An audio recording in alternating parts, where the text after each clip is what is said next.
Salut Daniel.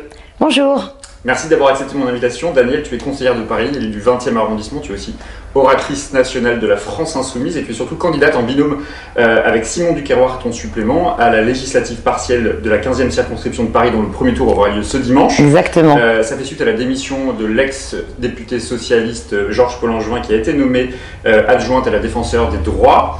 Face à toi, tu as une socialiste, Lamina El Hararagé, un communiste, Thomas Roger, une écologiste, Antoinette Gull, et un conseiller de Paris de droite, le seul, puisque La République En Marche a décidé de ne pas présenter d'autres candidats. C'est quoi l'enjeu de cette élection, Daniel? Parce que celui ou celle qui va être élu va siéger à l'Assemblée nationale à peine un an. Écoute, il y a deux enjeux, un enjeu national et un enjeu local. L'enjeu national, pour moi, il est vraiment important, parce que même si c'est que pour une année, et c'est sûr qu'une 18e députée de plus à l'Assemblée nationale, si pour moi c'est très important, c'est pas parce que le groupe passe de 17 à 18 qu'on arrivera forcément plus facilement à bloquer toutes les contre-réformes de Macron, vu la majorité parlementaire qui est complètement archi-majoritaire dans le camp macroniste et il méprise le débat parlementaire. Mais imagine l'espoir qu'on va donner, pas simplement dans le 20e, mais dans toute la France, si là, à l'occasion de cette législative partielle, pour toutes celles et ceux qui n'en peuvent plus de la politique de Macron, il sort des urnes une 18e députée insoumise. C'est aussi une démonstration que finalement, ce Macron qui se lepénise, Le Pen qui se macronise, tous les médias qui veulent nous faire croire que le débat de 2022 de la présidentielle sera enfermé dans le duo Macron-Le Pen, s'il sort des urnes une députée insoumise, ça montre bien qu'il y a un espoir très fort et qu'il est possible d'ouvrir une nouvelle page de l'histoire en 2022. Donc pour nous, c'est vraiment extrêmement important parce que ça peut aussi redonner du courage à toutes celles et ceux qui résistent sur tous les fronts attaqués par la politique macroniste, quoi. Il y a la tentation de jouer le match un peu de la présidentielle dans cette élection, même si LREM n'est pas candidate, d'être un peu une sorte de primaire de ce qu'on appelle la primaire de la gauche, de savoir qui aujourd'hui donne le là ou quel est le rapport de force qui se joue au sein de la gauche. C'est-à-dire qu'on est aussi dans un contexte au sein de la gauche où les choses s'accélèrent. Franchement, moi je vois sur le terrain, beaucoup ont été choqués par exemple par la participation, que ce soit d'Anne Hidalgo, mais que ce soit de M. Jadot ou de M. Roussel, à la manifestation, non pas de la police, parce que c'était pas la manifestation de la police, c'était pas une manifestation en hommage aux policiers assassinés, c'était une manifestation des syndicats de police d'extrême droite, soutenus par l'extrême droite, de Zemmour en passant par le Rassemblement National et puis même le ministre Darmanin qui venait, avec un mot d'ordre, que finalement la police est un droit de regard sur la justice et donc faire pression sur l'Assemblée nationale, sur le garde des Sceaux pour affaiblir la justice. Donc quelque chose qui est, quand on est républicain, totalement contraire à la séparation des pouvoirs. Enfin, je veux dire, c'était très factieux quand même. Et le fait qu'une partie de la gauche soit perdue en allant sur ce terrain-là, qui est le terrain de l'extrême droite, je pense que c'est d'autant plus nécessaire dans cette campagne d'exprimer un attachement fort au principe de la défense des libertés. Et comme tu sais, il y a une manifestation pour nous qui est très importante, celle du 12 juin, où là vraiment, je pense que c'est dans les actions aussi comme ça qu'on peut créer l'unité de la gauche populaire, tu vois, de la gauche en mouvement. Et là, défendre nos libertés, c'est d'autant plus important avec tout l'enchaînement, loi sécurité globale, répression tout azimut, loi sur la déchéance de la nationalité. Pas plus tard qu'hier, il y a un rassemblement de la Confédération paysanne qui a été réprimé très violemment alors que les paysans voulaient un rendez-vous. Et moi, j'ai été très choquée par cette image, notre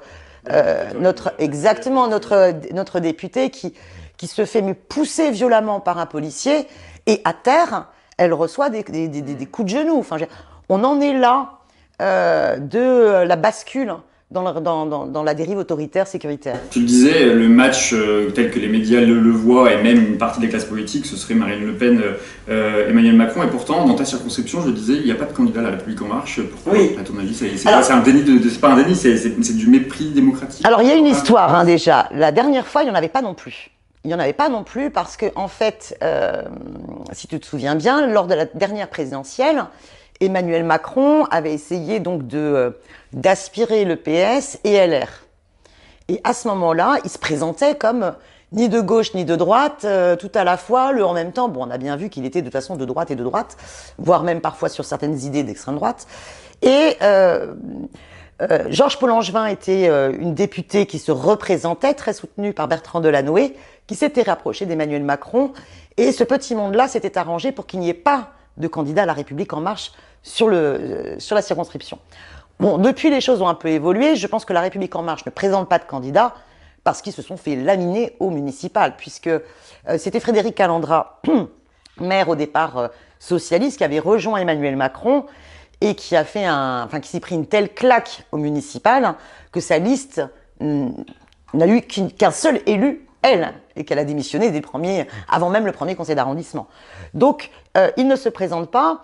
Et vraiment, l'enjeu de cette élection, pour moi, au niveau local, ça va être quel type d'élu vous voulez. Finalement, une élue socialiste de plus à l'Assemblée nationale, à quoi ça va servir? On sait bien qu'aujourd'hui, ils ne sont pas audibles, on ne les entend pas face à Emmanuel Macron. Et vu les ambiguïtés qu'ils ont pu avoir sur un bon nombre de sujets, mieux vaut renforcer la meilleure opposition à Macron et qui a en plus une force de proposition avec le programme L'Avenir en commun, la France Insoumise. Mais localement, puisqu'ils ont aussi la municipalité et qu'il y a plein de problèmes locaux où bien souvent les habitants, quand ils se mobilisent, ils ont le sentiment d'avoir un mur, quoi. On répond pas au courrier, que ce soit avec le bailleur, que ce soit avec la municipalité. D'avoir une députée insoumise, ils me connaissent depuis le temps que je suis impliquée dans le 20e, qui soutient leur mobilisation, qui soutient leurs aspirations, c'est aussi une utilité locale de contre-pouvoir, quoi. Comment tu expliques justement, tu viens de parler effectivement du groupe socialiste à l'Assemblée, du fait qu'Anne Hidalgo est elle aussi maire de Paris. Comment est-ce que tu expliques justement ce renouvellement de la confiance des Parisiens pour Anne Hidalgo et dans le même temps le désamour des Parisiens pour son parti, le PS, qui pourrait ne plus avoir de députés à Paris, à l'Assemblée nationale? Parce que la politique municipale, c'est pas exactement la même chose que la politique nationale, quoi. Je pense par ailleurs que l'équipe Anne Hidalgo, en termes de communication, a été assez forte pour masquer pas mal d'aspects de sa politique. Par exemple, moi, pendant les municipales, j'ai eu beaucoup de mal à informer les habitants en fait sur la réalité de sa politique. Par exemple, tu vois, la privatisation du crématorium du Père-Lachaise, qui est pour moi vraiment une mesure typiquement libérale. Qu'est-ce qu'on avait besoin de considérer que même la mort devrait être une marchandise? Les gens n'étaient pas au courant et même quand je leur informais, quelque part, ils n'y croyaient pas. Et tu prends par exemple, en ce moment se joue l'application de la réforme de la fonction publique. La municipalité aurait la possibilité, dans les négociations syndicales, de jouer sur les suggestions, sur la pénibilité, sur les problèmes de distance domicile-travail très fortes pour les agents, ou sur les problèmes aussi sur pas mal d'aspects pour pouvoir ne pas supprimer des jours de congé ou faire travailler une minute de plus les fonctionnaires. Et pourtant, elle en profite. Elle fait effet d'aubaine parce qu'elle est totalement dans une orientation libérale, mais qui ne se percevait pas néanmoins pendant la campagne municipale. Les gens n'ont pas vu ce tournant-là et surtout avaient peur. Je pense, les Parisiens avaient peur d'une Dati qui, pour le coup, Rachida Dati, était encore bien plus libérale. Donc, elle a bénéficié finalement de ce doute qui fait qu'elle a pu se maintenir en campagne, et puis aussi parce qu'elle avait ses alliés qui, je pense, hélas, ont privilégié le fait d'avoir des places dans le Conseil de Paris au fait de défendre leurs convictions, puisque dès la première séance du Conseil de Paris, les désaccords ont à nouveau éclaté. Les élus communistes étant assez opposés aux privatisations des services publics et les élus écologistes étant opposés à la bétonisation et aux aspects finalement assez anti-écologiques de la politique d'Anne Hidalgo quand on enlève le vernis de la com, quoi. À les dernières élections législatives sur cette circonscription, il y avait déjà le même type de configuration. Les communistes avaient leurs candidats, la France Insoumise aussi, les écologistes aussi. Mais quand même, quand on voit la stratégie des communistes d'une manière générale, pourquoi, en tout cas, un électeur de gauche, il pourrait se poser la question, pourquoi les communistes ont rejoint la candidature de Clémentine Autain à la régionale?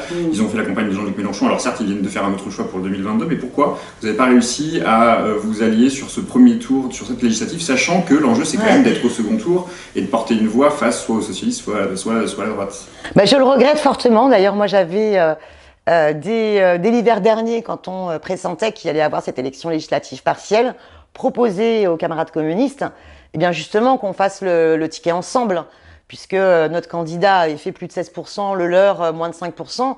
Ça paraissait évident, vu que nos groupes à l'Assemblée nationale votent quasiment tout le temps la même chose. Finalement, c'est juste sur la, la loi sur le séparatisme où nous on a voté contre et eux se sont abstenus, ce qu'on regrette, mais sinon globalement on défend la même chose. Donc ça aurait été cohérent et ils n'ont pas voulu ma proposition et ben je le regrette parce que je pense vraiment que voilà, on était fait pour faire la bataille ensemble, mais je ne désespère pas et je suis persuadée qu'ils me soutiendront au deuxième tour parce que je suis très optimiste pour dimanche soir. Alors, le second tour, justement, à la dernière, encore une fois, législative, personne n'avait obtenu le seuil des 12,5% nécessaires pour pouvoir être qualifié pour le second tour. Donc, c'est les deux premiers qui ont été qualifiés, en l'occurrence un socialiste, Georges Paul-Langevin, et le candidat de la France Insoumise.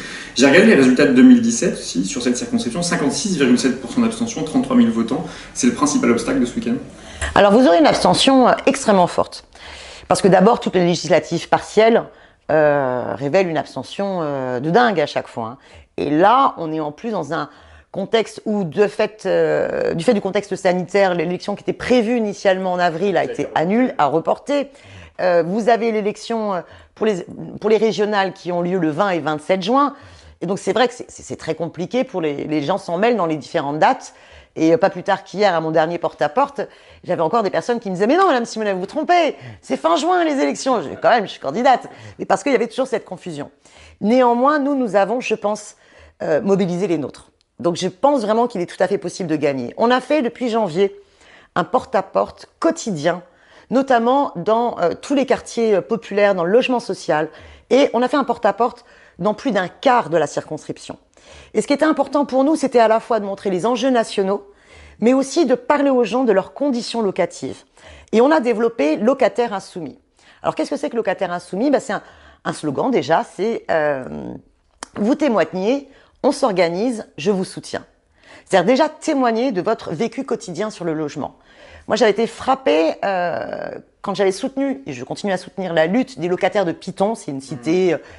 Porte de Bagnolet, ou alors ils ont la totale, hein, la pollution du périph, les moisissures dans les appartes, l'infestation rats, souris, cafards, punaises de lit, enfin bref, il y a un bailleur qui s'en fout, une mairie qui s'en fout, parce que comme il y a un gros projet de réhabilitation, eh bien, on fait pas l'entretien quotidien. Bon, et donc il y a une bataille pour le relogement. Mais j'étais frappée parce que les gens me disaient « on a honte ».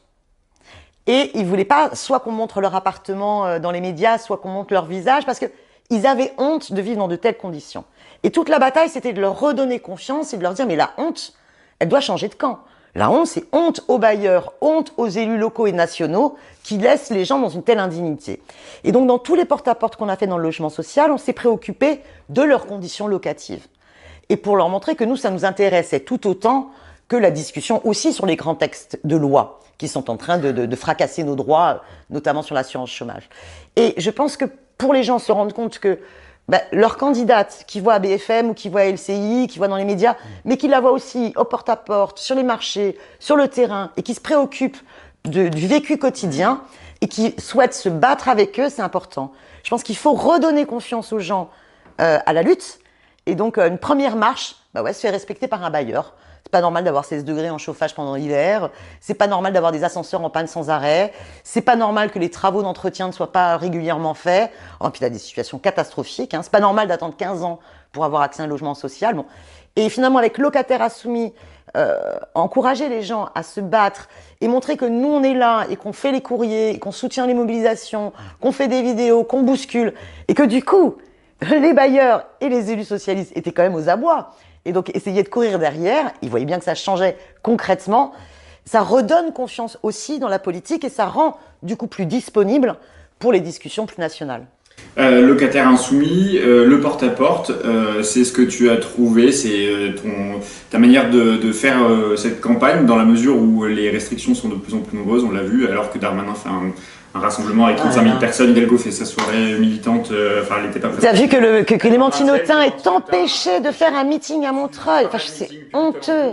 Alors non, je n'ai, comment dire, c'est une campagne où on n'a pas pu faire de réunions physiques de nos militants, alors que c'est ce qui est nécessaire pour pouvoir se donner de la force, échanger les arguments. On n'a fait que des réunions par Zoom. Quelle tristesse, on a envie de boire un verre quand on milite et se retrouver fraternellement. On n'a pas pu faire de réunions publiques, on n'a pas pu faire de gros meetings. Donc on a fait énormément de porte-à-porte. On a quand même fait venir Jean-Luc Mélenchon, qui a fait l'équivalent d'un meeting, même si c'était pas prévu comme ça. Parce que quand Jean-Luc se promène sur la rue d'Avron, ça a été énorme, enfin un enthousiasme, mais vraiment, ça faisait vraiment plaisir. Les gens étaient fiers et contents qu'ils soient là à leur côté. Et puis on est allé à Python et là, il a pu prendre la parole devant entre 200-300 personnes et ça nous a fait tous extrêmement plaisir. Mais c'est quand même scandaleux, cette restriction des libertés, jusqu'où ce gouvernement va aller au point d'interdire en période électorale des meetings en plein air. Les questions sanitaires n'y sont pour rien, parce qu'entre une manifestation, un rassemblement sur une place publique et un rassemblement où on prend la parole, de toute façon dans le rassemblement revendicatif, on prend la parole. Donc c'est purement politique de la part de Darmanin, mais je veux dire, comme l'interdiction de la manifestation de solidarité avec les Palestiniens et pour revendiquer le respect du droit international. Elle a été interdite pour des raisons purement politiques. C'est extrêmement inquiétant à quel point nos libertés sont bafouées par ce pouvoir. En à peine un an, tu vas avoir le temps de faire quoi? Quels seront tes sujets de prédilection, les priorités que tu souhaiteras porter du Palais de Bourbon? Alors moi, pendant un an, je souhaite vraiment continuer la bataille sur les questions de logement. Vraiment, il y avait une proposition de loi qui a déjà été présentée par la France Insoumise et portée par Jean-Luc Mélenchon pour rendre vraiment le droit au logement effectif. Mais je souhaite aussi qu'on travaille beaucoup plus sur la question aussi de la baisse des loyers, en s'inspirant des expériences, par exemple à Berlin, qu'on s'intéresse aussi à la possibilité pour que les communes aient plus de responsabilité dans l'application de la loi sur la réquisition des logements vides, sur aussi cet encadrement des loyers, pour que les citoyens aient aussi la possibilité de faire pression sur leurs élus locaux pour que le droit au logement soit préservé. On a 10 millions de pauvres, 1 million de pauvres en plus depuis la crise sanitaire. Il y a une explosion des impayés de loyers. Il y a une menace partout en France d'une augmentation très forte des expulsions locatives. Et il faut absolument, la première des sécurités, c'est de garder son logement. Et donc cette bataille-là, pour moi, elle est extrêmement importante. Mais bien évidemment, il y a toutes les autres aussi. Il y a l'enjeu de la bifurcation écologique, le réchauffement climatique n'est plus à attendre, il est engagé. Et on voit bien comment Macron s'occupe que des lobbies. La bataille démocratique et des libertés est aussi essentielle. Donc je continuerai aussi sur toutes ces batailles-là. Mais tu vois, le fait que ce soit finalement une élection pour un an, ce qui est intéressant, c'est ce que je dis aux gens, moi qui suis très attachée au référendum révocatoire, je leur dis, là vous allez pouvoir. Vous m'élisez pendant un an, et si vous n'êtes pas satisfait de la façon dont j'assume mon rôle de député, et comment je le traduis à l'Assemblée nationale, dans les médias, et localement, concrètement à vos côtés, eh bien en 2022, vous pouvez me révoquer en ne me réélisant pas. Et ça fait toujours sourire les gens en leur disant, voyez, il faudra instaurer ce référendum révocatoire, et pour nous, c'est très important en 2022, parce que c'est l'élection présidentielle qui peut permettre, tu vois, de convoquer la constituante et que le peuple puisse se refonder en redéfinissant les règles du jeu et en fait en redéfinissant son propre pouvoir pour que la politique arrête de se faire sans eux. Il y en a deux qui doivent regarder de près ta campagne et ce qui va se passer demain, Macron, dimanche et Hidalgo. Non, je pensais plutôt à Jean-Luc Mélenchon et Clémentine Autain. Tu seras une force d'appui pour les deux si tu venais à gagner. Alors moi, ce qui est clair, c'est que dès le 6 au soir, si tout se passe bien, dès le 6 au soir, et de toute façon dans tous les cas de figure, mais à fond pour les derniers jours, tout faire pour la campagne de Clémentine Autain. D'abord, elle fait une campagne extrêmement brillante. Je trouve qu'elle a réussi d'abord à définir un vrai projet pour la région, à la différence des autres candidats, et en comprenant bien que le problème de la région Île-de-France, c'est vraiment la gravité des inégalités territoriales. Donc elle prend vraiment la question sociale d'emblée en montrant bien à quel point elle est liée à la question écologique. Elle fait une très belle campagne et pour moi je n'ai aucun doute sur le fait qu'elle va être à la tête de la gauche et que dans ce cas-là, à partir du moment où tu es en tête de la gauche et qu'elle est capable aussi de fédérer autour d'elle, c'est tragique ce qui est en train de se passer au niveau du camp socialiste parce que Audrey Pulvar, moi je la respecte, je pense que c'est une femme de conviction, je veux dire sa prise de position, que ce soit sur l'UNEF ou que ce soit contre la manif des policiers d'extrême droite, c'était courageux, mais elle est complètement lâchée par son propre camp. Et je pense que Clémentine pourra fédérer à la fois le camp d'Audrey Pulvar et de Julien Bayou, et à ce moment-là, face à Pécresse, le match il n'est pas fini. Et je pense qu'il est important de pouvoir tourner la page de Pécresse en région Île-de-France. J'ai une dernière question pour toi, Daniel. On va sauter un tour, on va arriver déjà à dimanche en 15, le soir du second tour. Pour cette législative. En 2017, Georges Paul-Langevin avait recueilli 60% contre 40% contre le candidat à la France Insoumise que je n'ai pas nommé. On va inverser. Vous allez inverser? Ouais, c'est ça qui va se passer. Inverser. Sur quoi ça va se jouer? Sur quoi ça va se jouer? Je pense que ça va se jouer sur... on est en train de construire une vraie confiance mutuelle. Moi, je le sens. Enfin, j'étais devant l'école Eugène Rey ce matin avant de venir vous voir. Donc, c'est juste à côté, hein, porte de Montreuil. Et ici, bon, voilà. Et il y avait beaucoup de chaleur humaine. C'est une école extrêmement populaire. Et vraiment, ce qui est marrant, c'est que quand tu es en campagne, normalement, c'est toi qui attends des gens qui te soutiennent. Et c'est toi qui leur demande leur voix. Et normalement, c'est toi qui leur dis « je compte sur vous ». Et là, les gens venaient prendre, les papas, les mamans venaient prendre le tract et ils me disaient « on compte sur vous, hein. Là, on la gagne ».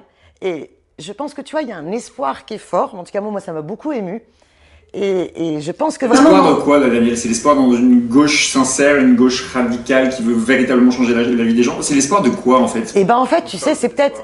Je sais pas si pour toi ça va te parler, mais c'est l'espoir de la dignité retrouvée, en fait. Je pense qu'on sous-estime à quel point les gens ont été méprisés par ce quinquennat Macron. Mais méprisés. Parce qu'ils sont...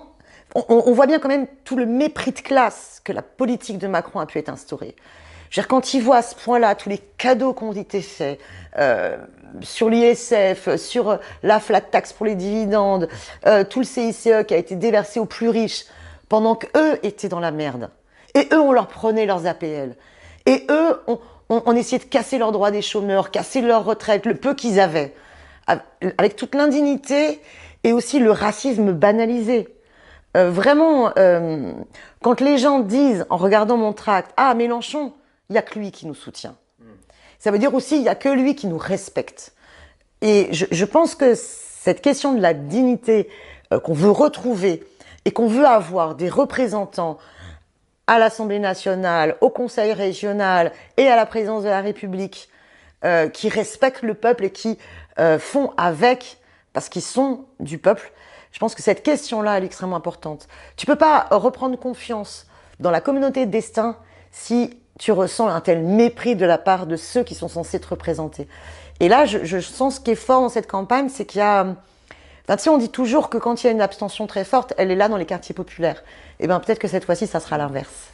Parce que l'espoir, on est en train de le reconstruire dans les quartiers populaires. En tous les cas, j'y crois. C'est à ça que je vais œuvrer jusqu'à minuit, puisqu'on a le droit de militer jusqu'à minuit aujourd'hui. Eh ben, bon courage, Daniel, on va te suivre et on a hâte de savoir ce que va donner cette campagne. Bonne fin de campagne à toi, Daniel. Merci beaucoup de m'avoir invité.